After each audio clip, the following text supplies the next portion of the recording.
Did you know that in Greek mythology, a mother threw her own baby off a mountain because she thought he was too ugly? That baby was Hephaestus. Hera, queen of the gods, looked at her newborn son and felt nothing but disgust. So she dropped him. He fell from Olympus all the way down to earth, and the impact shattered his leg. He survived, but he would walk with a limp for eternity. He grew up alone, cast out, forgotten, but he had a gift. His hands could build anything. He became the greatest craftsman who ever existed, forging weapons for gods and wonders for the heavens. And then he remembered what his mother did, so he built her a gift, a golden throne, absolutely stunning, fit for a queen. Hera sat down immediately and could not get up.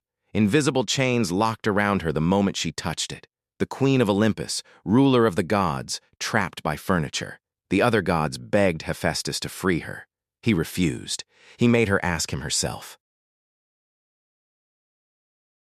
Did you know that in Greek mythology, Zeus once sewed a baby inside his own thigh? And Hera is the reason why. Zeus had fallen for a mortal woman named Semele. She was a princess of Thebes, and she was already pregnant with his child.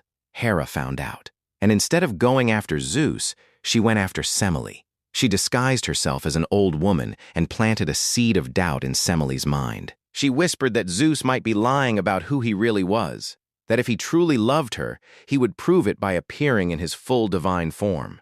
Semele believed her. She made Zeus swear on the river Styx to grant her one wish. He swore before he even heard the wish, and a god cannot break an oath sworn on the Styx.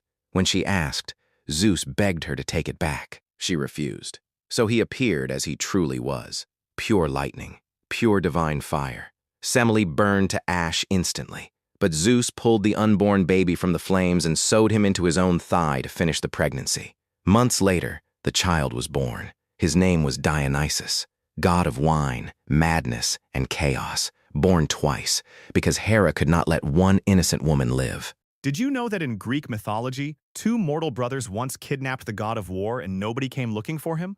Their names were Otis and Ephialtes, the Elode giants, and they were enormous, not metaphorically. These two were growing so fast the gods were genuinely nervous. One day they grabbed Ares, the god of war, the most violent force on Olympus, and stuffed him inside a bronze jar.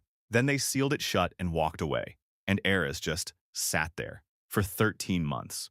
Nobody on Olympus noticed. No search party, no rescue mission. Not a single god said, "Hey, where's Ares?"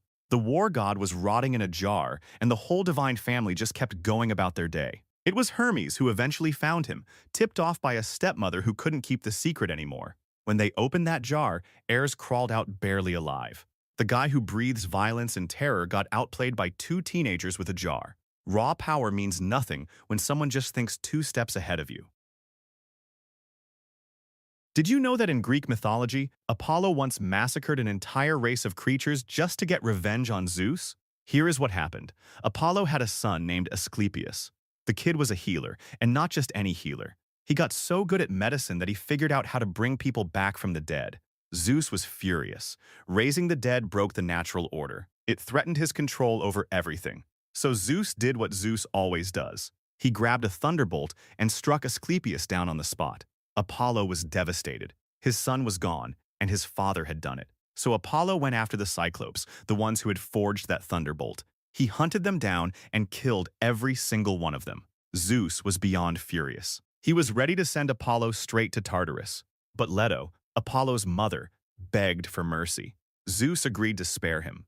Barely. Instead, he ripped away Apollo's godhood and threw him down to earth as a mortal shepherd for an entire year. The god of the sun, herding sheep. Even the most powerful beings in Olympus learned that some lines cannot be crossed.